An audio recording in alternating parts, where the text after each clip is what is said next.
Hi friends, ನಾನು ನಿಮ್ಮ ಅಪ್ಪು ಅಭಿಮಾನಿ ಚೈ. ನೀವು ಫಸ್ಟ್ ಟೈಮ್ ನನ್ನ ಅಕೌಂಟ್ನ ವಿಸಿಟ್ ಮಾಡ್ತಿದ್ರೆ ಈಗಲೇ ಸಬ್ಸ್ಕ್ರೈಬ್ ಮಾಡಿ ಮತ್ತು ಪಕ್ಕದಲ್ಲಿರುವ ಬೆಲ್ಲೈಕನನ್ನು ಕ್ಲಿಕ್ ಮಾಡಿ. ಅರ್ಜೆಂಟಾಗಿ ಮತ್ತು ಕ್ವಿಕ್ಕಾಗಿ ಮಾಡ್ಕೋಬೋದಾದಂಥ ಸಿಂಪಲ್ಲಾದ ಅವಲಕ್ಕಿ ರೆಸಿಪಿನ ನಾನಿವತ್ತು ತೋರಿಸ್ತಾ ಇದ್ದೀನಿ. ಹೇಗೆ ಮಾಡೋದು ಅಂತ ನೋಡೋಣ ಬನ್ನಿ. ಫಸ್ಟು ನಾನಿಲ್ಲೊಂದು ಬಾಣಲಿ ತೊಗೊಂಡಿದ್ದೀನಿ. ಬಾಣಲಿಗೆ ಆಯಿಲ್ ಹಾಕಿದ್ದೀನಿ. ಆಯಿಲ್ ಸ್ವಲ್ಪ ಕಾದಾದಮೇಲೆ ಕಡಲೆಬೀಜ ಮತ್ತು ಕಡಲೆಬೇಳೆ ಹಾಕ್ತೀನಿ.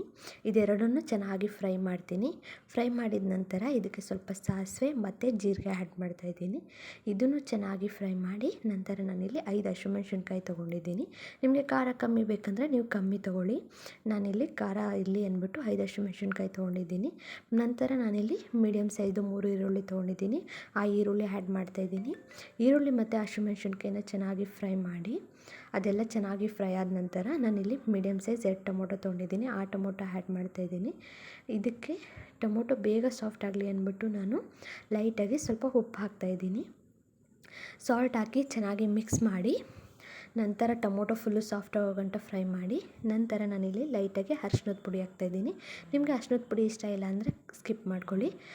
ಆಮೇಲೆ ಇದನ್ನು 30 ಸೆಕೆಂಡ್ಸು ಚೆನ್ನಾಗಿ ಮಿಕ್ಸ್ ಮಾಡಿ ಫ್ರೈ ಮಾಡಿ ನಂತರ ನಾನು ಅವಲಕ್ಕಿನ 3-4 ಸಲ ವಾಶ್ ಮಾಡಿ ನೀರಲ್ಲಿ ನೆನೆಸಿಟ್ಟು ಅದು ಫುಲ್ಲು ಸ್ವಲ್ಪ ಸಾಫ್ಟ್ ಆದ ನಂತರ ನಾನು ಒಂದು ಬೌಲ್ಗೆ ಸೋರಕ್ಕೆ ಹಾಕಿಟ್ಟಿದ್ದೆ.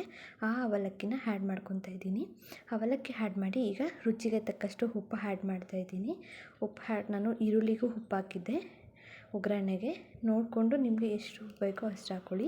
ನಾನೀಗ ರುಚಿಗೆ ತಕ್ಕಷ್ಟು ಉಪ್ಪು ಹಾಕಿ ಇದೆರಡನ್ನೂ ಚೆನ್ನಾಗಿ ಫುಲ್ಲು ಮಿಕ್ಸ್ ಆಗೋ ಥರ ನೀಟಾಗಿ ಒಂದು 30 ಸೆಕೆಂಡ್ ಇಲ್ಲ 1 ನಿಮಿಷ ಚೆನ್ನಾಗಿ ಮಿಕ್ಸ್ ಮಾಡ್ತೀನಿ.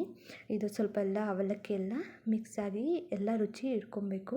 ಅಲ್ಲಿಗಂಟ ನೀಟಾಗಿ ಮಿಕ್ಸ್ ಮಾಡಿದ್ರೆ ಅವಲಕ್ಕಿ ಚಿತ್ರಾನ್ನ ರೆಡಿಯಾಗುತ್ತೆ. ಈ ರೆಸಿಪಿ ಇಷ್ಟ ಆಗಿದ್ದಲ್ಲಿ ಲೈಕ್ ಮಾಡಿ, ಶೇರ್ ಮಾಡಿ.